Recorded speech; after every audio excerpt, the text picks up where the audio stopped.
Whether playing ball or bobbing in the hall or just writing my name and graffiti on the wall. Writing my name and graffiti on the wall. Writing my name and graffiti on the wall. All graffiti artists hold tight.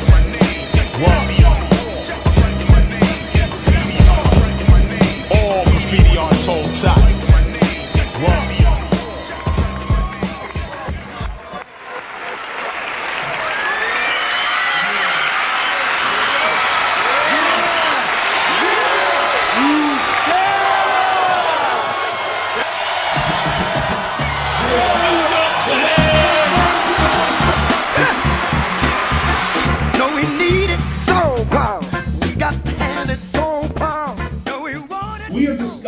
Hip-hop. What is hip-hop? Hip-hop is the behavior, the attitude, the character that creates rap, creates DJing, creates graffiti writing. This is what hip-hop is. It is not graffiti writing. It is not rap. It is not DJing. It is not beatboxing. It is the attitude that produces these things. It is the attitude that produces these things. Hip-hop is a way to be.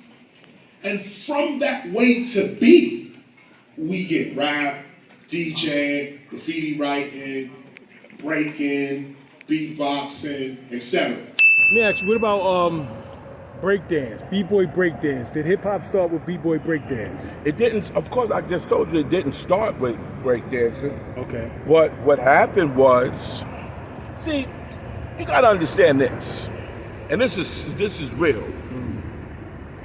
People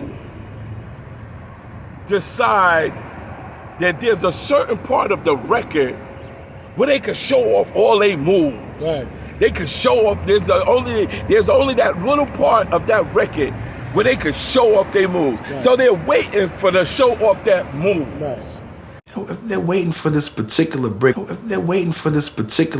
I have a couple more records that's got the same breakup in it. Okay, now, with breakdancing, you gotta understand, the spade dance was to, instead of fighting, to actually do something and then diss you in your face. You know, that's a diss. If you could put your hand in somebody's face like that. Because see, back in the days, you put your hand in somebody's face, that's fighting words. You point at somebody like that, that's fighting. You fighting. You talk about somebody's moms, that's fighting. That's automatic fight, automatic beat down. So, at that point, doing the dance means you ain't necessarily have to fight, but you still got your props. Because after you did your moves and your moves were so bad, and you dissed them, you pushed them, mushed them, and they whatever, then you had the respect. So that's what became breakdancing. All right. Okay, but the music was already there. The culture was already there.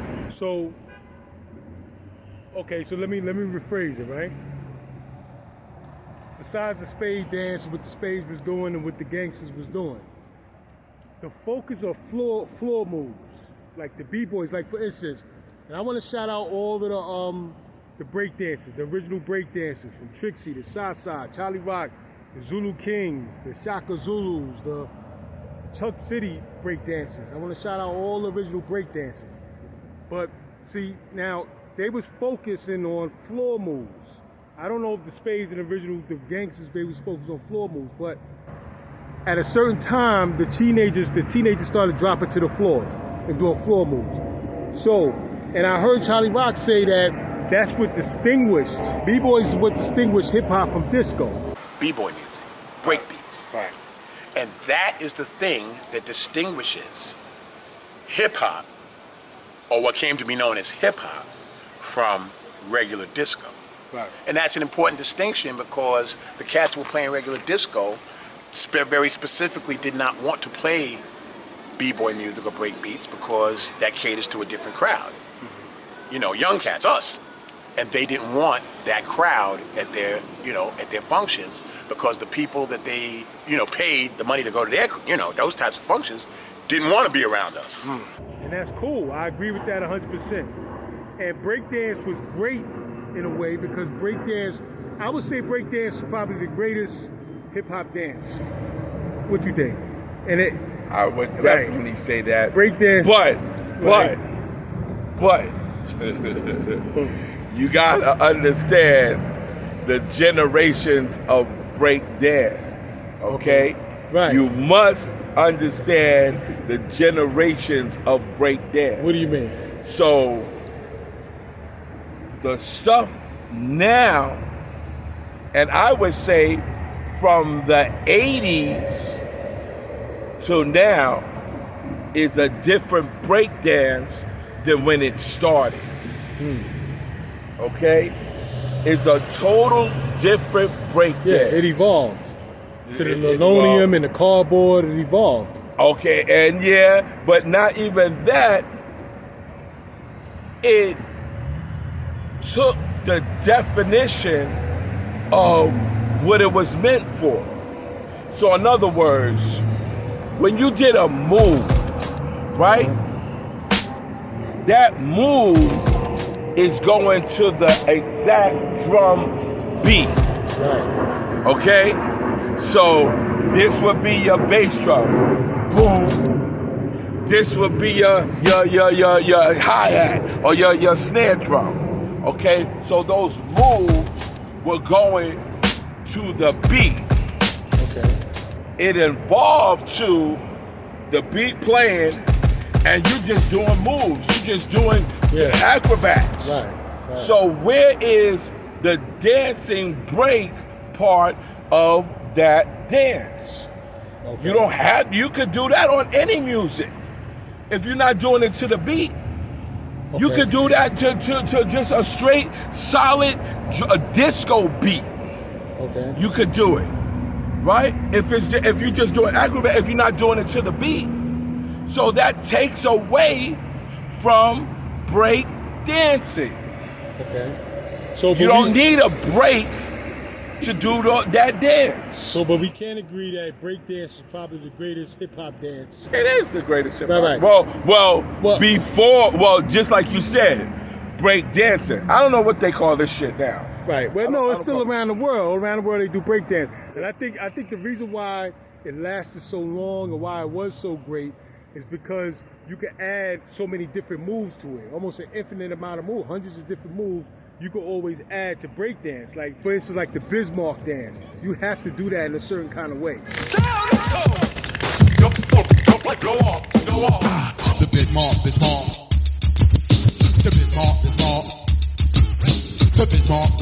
You have to do that in a certain kind of way. The Bismarck, the WAP. Remember the WAP, feet slide, shoulders drop. We did it in the Cubs, we even did it on the block.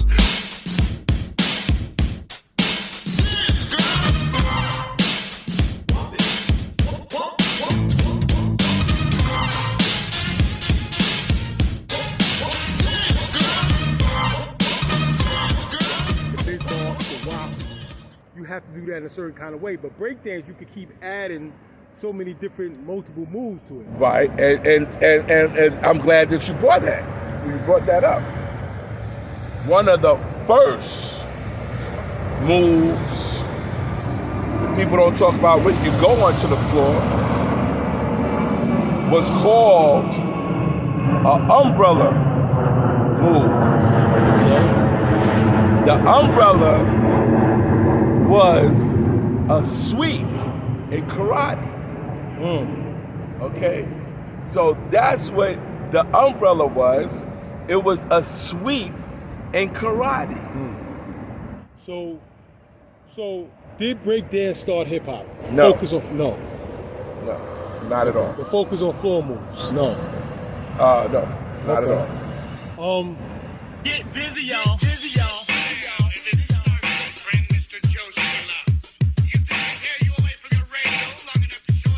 Learn a new dance, call it Pee-wee Herman. Yeah, the evidence that hip hop was before breakdance is Kool Herc. If you listen to Kool Herc's own words, Kool Herc said the teenagers, he said the party people was waiting for the break or waiting for the certain part of the song to start doing the dance. So that means that they was already dancing towards the break on the break before he started to extend the break beat. Okay, now stop. So where's the flyers for that? I'm watching the people dancing. A lot of people used to wait for some particular part of the records. I'm studying the floor. I was noticing people used to wait for them particular parts of the record to dance to, just to do that special little move. Because you could tell where the breaks are. It's a dark groove. And people used to wait sometime for those particular parts of the record to come on. So where's the flyers for that? Where are the flyers for the dance that Herc was talking about? As far as the flyers, the party with Trixie. Trixie said he battled a guy from Bronx River. They came, they was fly like us. Wallace D. Wallace D. It's from Bronx River? They was from Bronx River. And they came to Herc's party. And that's what we're saying. See, now, it was never a beef between the river and the Dale. We were all together. We were down together. We come and hang out in the Dale. They come to Bronx River and hang out with us. And they came to Herc's party. Okay. Seen this dude getting down. So who's this dude? He's in my hood. Fuck, he's nice. Wallace D. Wallace D was nice. So he said the kid from Bronx River came and showed him up. And showed him up doing what? Dancing and getting the girls. There you go. Getting the girls at the party. And you know that's so interesting as far as what Trixie said. Basically, Trixie agreed with Fat Mike. Fat Mike said, every party we went to, we did not mess up. It's just that the women came our way. And the other people there and the boys didn't like it. So that's why I didn't know Wallace D. I'm looking at this dude. He's got the circle, got the girls, got the circle, got the girls. If the girls come to us, what can we do? So hold on. I got to put a stop to this. Fat Mike said, we used to go into parties and take over the parties, and the girls used to flock to them. And that's exactly what Trixie said. Right, and that's what Trixie said. Right. Herc is a party, and this dude from Bronx River, him and Wallace D and Bosco, they brothers. And they were from Bronx River. They were from Bronx River. The Dale and Bronx River were always down together. Always. We came to roll for them when they had people like CeeLo Mike. Right. So now going back to the flyers, right? If you wasn't doing that, and you don't see that on the flyers, how you know what the start is? Right. Because we were doing that exactly what. Oh man, I already said that on the video. Mike said it on the video. You guys. Right. So basically, Trixie verified what Fat Mike said. Yeah. You know, they used to go into parties, take over the parties, and your girls used to come flock to them, and then that sometimes and I got to shout out Trixie for not getting violent, for keeping it creative. Okay. So next thing you know, Herc put on James Brown's Stomp Your Feet, Clap Your Hands. I went in. Next thing you know, me and Wallace is at. Well, you know, I jumped over his head without touching his head or his shoulders, came down, did a roll, came back up, turned around, and Culture of Rock gave me my name, Trixie. That's how the whole thing started. So shout out Trixie for keeping it creative. Right, and that, what I just told you earlier was because of the spades. The spades were stopping, not really stopping, but they were kind of waving against, because they were doing it with each other. We started fighting each other. Started fighting each other. Because every time we would have a meeting, we would hear it. You know, because I'm saying any gripes you had, you brought it to the meeting. Okay, so instead of fighting your man, instead of beating up your man or whatever, you do this dance, and now you got the clout. Right. You got the, you know what I'm saying? And now, this is another part that people don't understand. So, does gear have to do with hip-hop? You just answered that question. We were trying to get girls. Taking over the party is to get the girls. Right. You take over the thing to do that. You break dance or whatever to get the girls. Right. So why wouldn't you be fly? Look at my man Shazbo joints. They don't exist. Look at the toe tag. Let's get this out. Shazbo. You see what it is? Let's get it how you live. If you don't live like this, then fuck it. You know what I'm saying? I just do how I do it. Hip hop is a way to be. And from that way to be, we get rap, DJ, graffiti writing, breaking, beatboxing, etc. Why wouldn't you have to, just like I was telling you, like I switched clothes, and then he was asking, you was wondering what I was doing. Because back in my days, right, you couldn't come outside looking bummy. You couldn't come outside looking like a Jamaican or a Puerto Rican and have on high waters.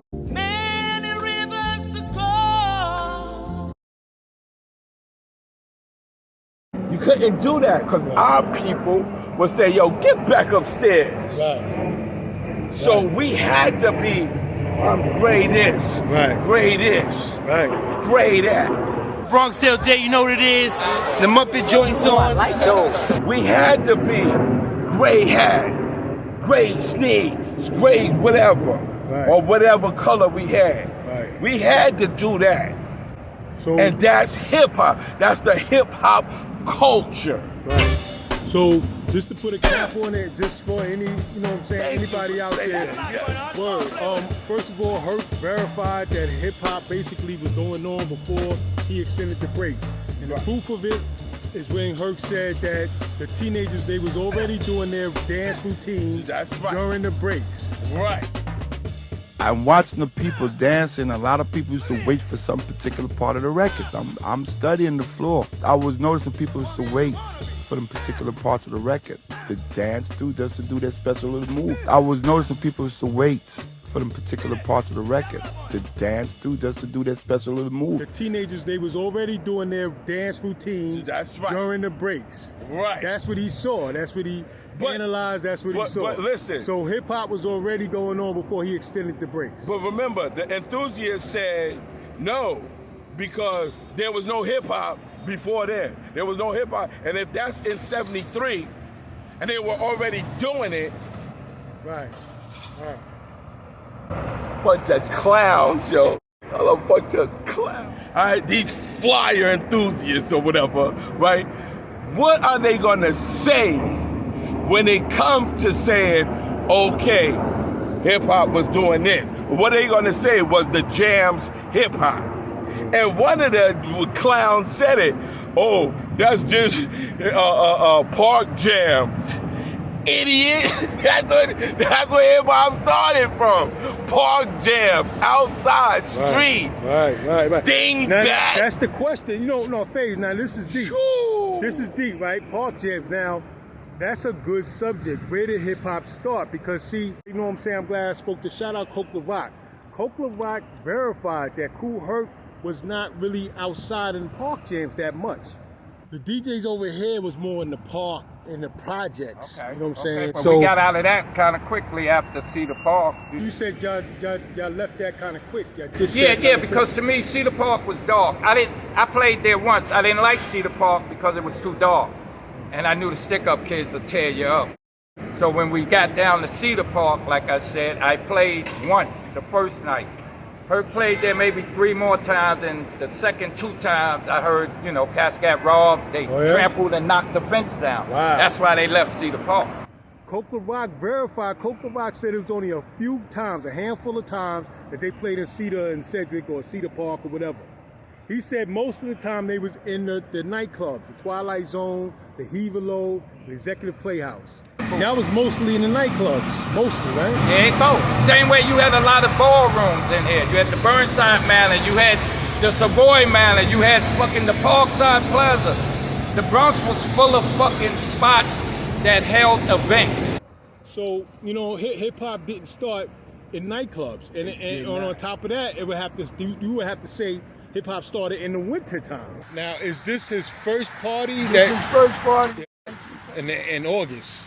No, this is in the wintertime. Wintertime, okay. In the wintertime in nightclubs. That's what Trixie say. The party happened. He did what he did in the wintertime. Right. And Kool Herc was in the nightclubs. Right. You know what I'm saying? Okay. And not only that, another thing is, right, go ahead. All right, let's walk back up there now. Right. Take a couple pictures of the ground. Uh-huh. That's all we had. This whole project was full of karate fighters, full of fighters.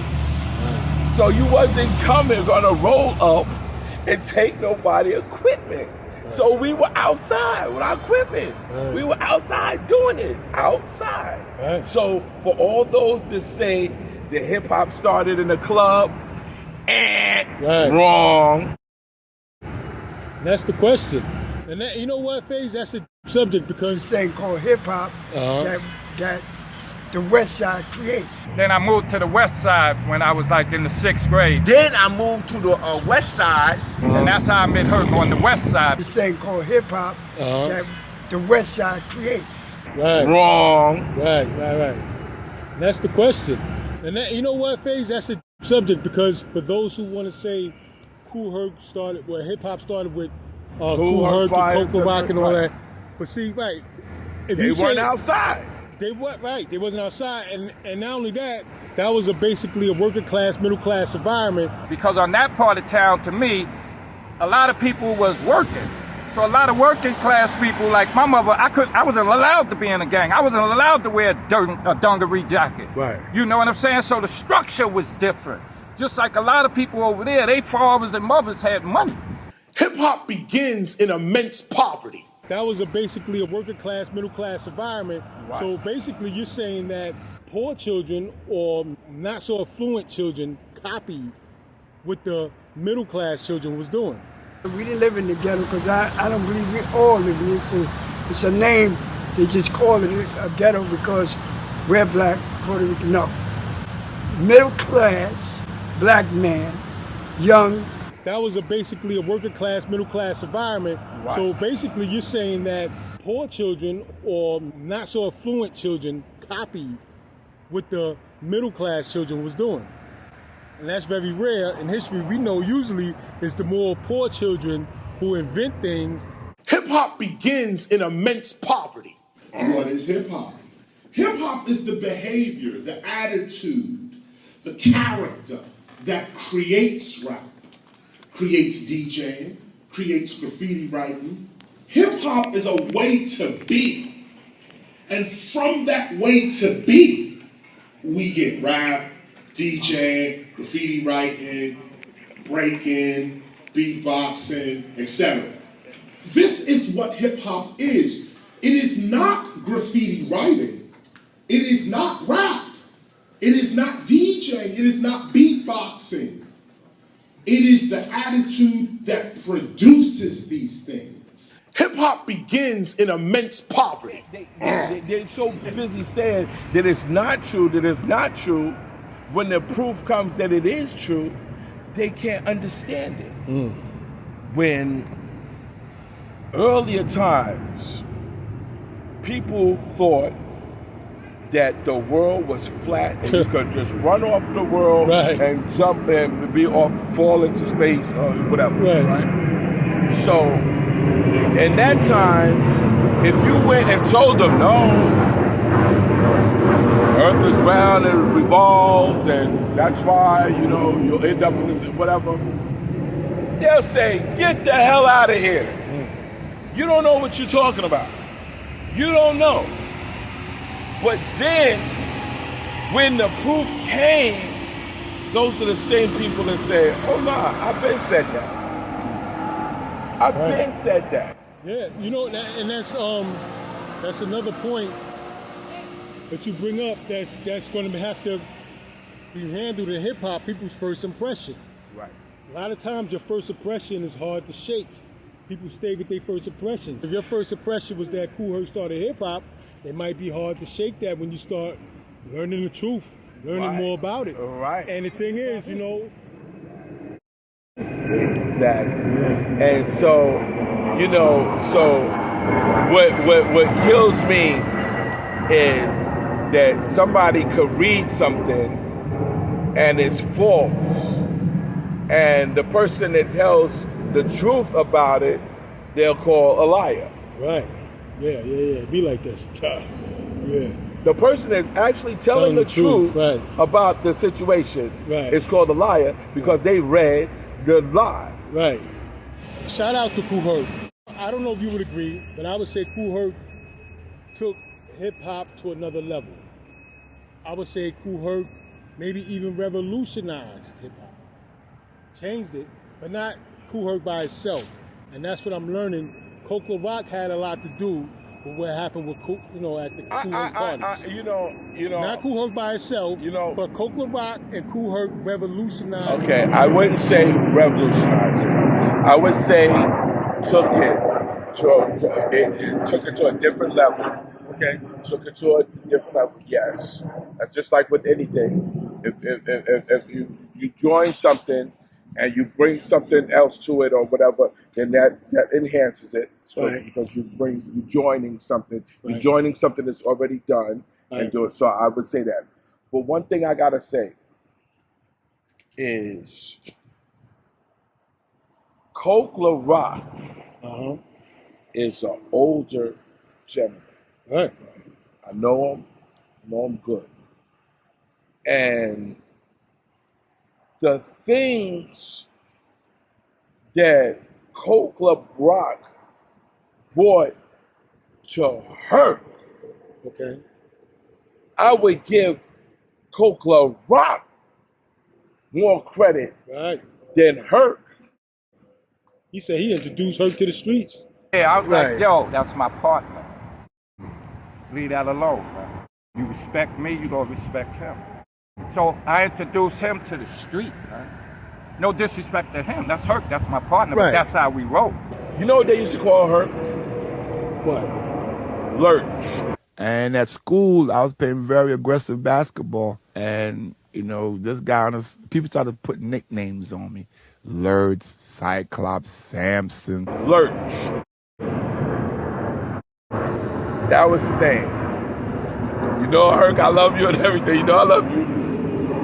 But when he came from Jamaica, he was Jamaican. Okay.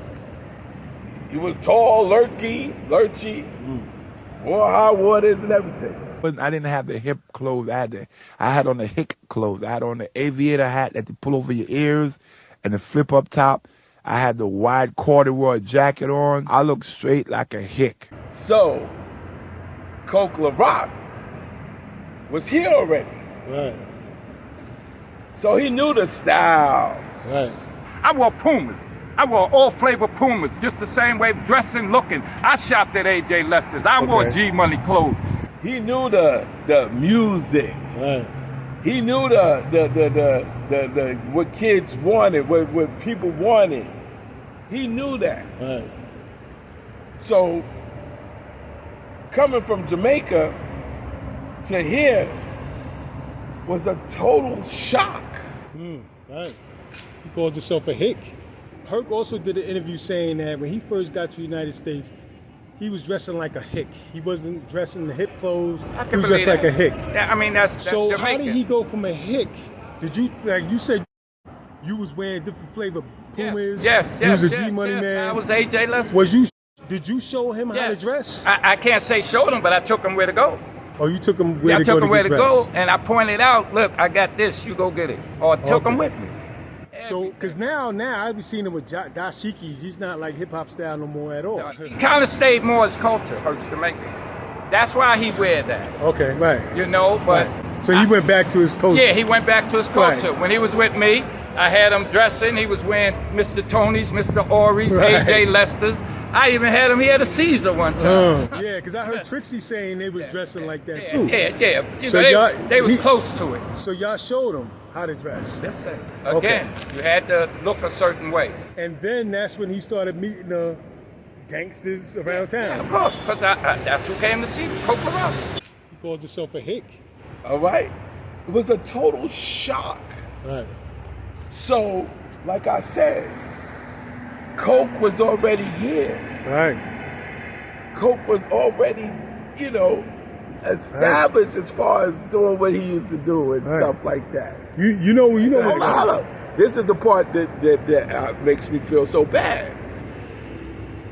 So I would think if that happened the way that it happened, then instead of just being one name, it would be two names. Two names. They was partners. It should be. And that's not it. Right. Finances and Pink Persuasion made one person say, I want it all for myself. I'm the founding father. I'm the inventor. Nobody else stand on that platform with me.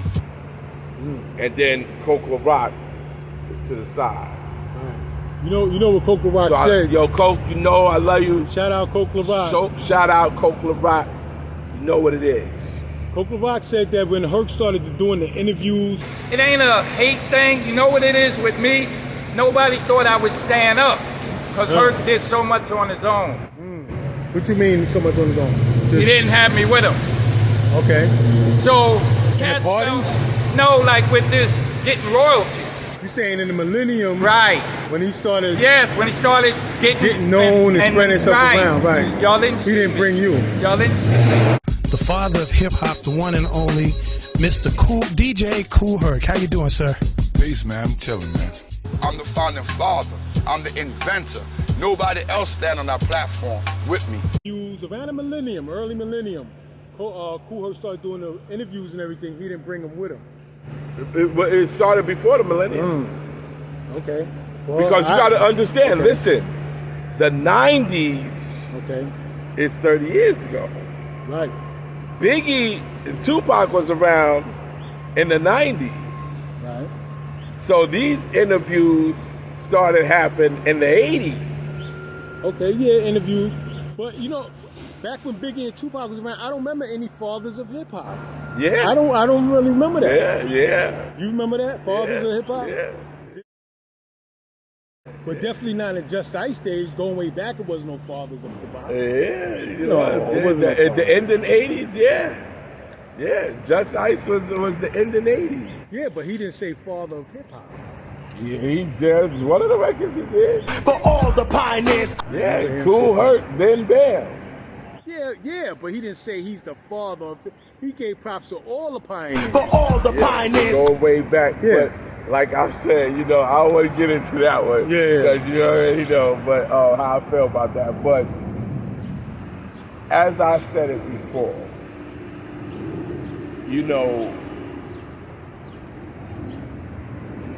we're talking about me and you want to go to the beginning, not second generation, not third generation, not fourth generation, none of that. We want to be at the first generation. Right.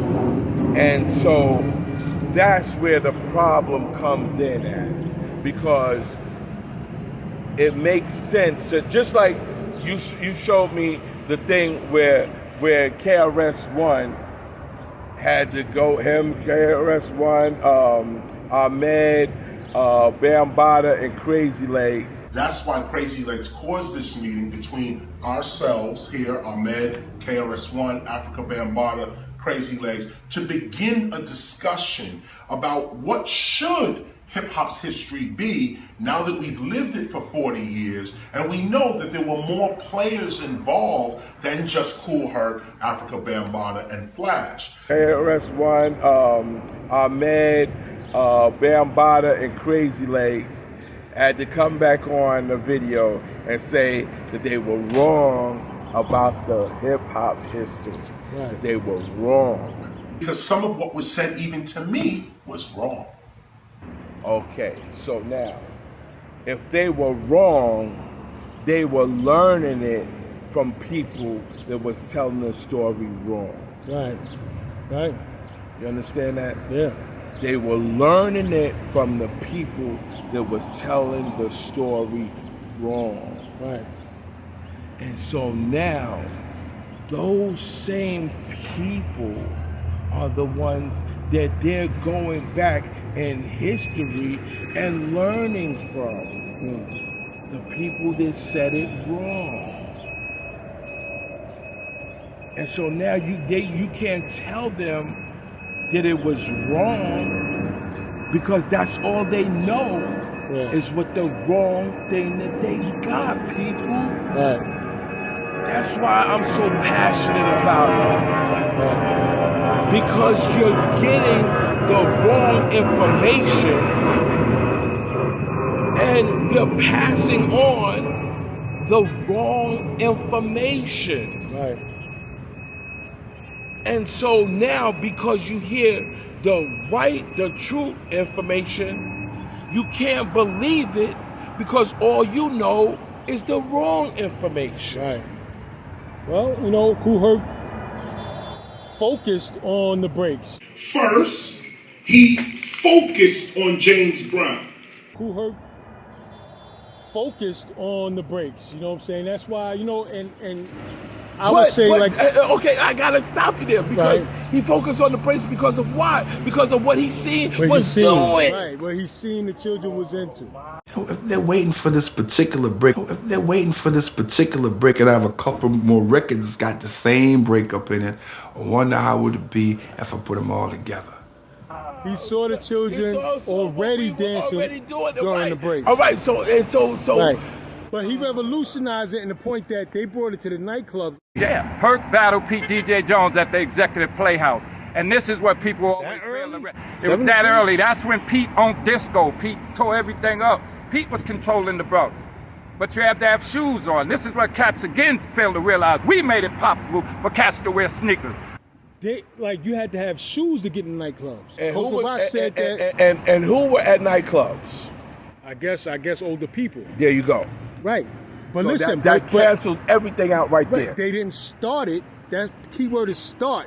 They didn't start the hip hop movement, but they revolutionized it in the sense of bringing it to nightclubs, and you come in with sneakers. No, you know what they did? What? They brought it to the people that could make money off of it. Right, that too. Well, B.BOYS did that.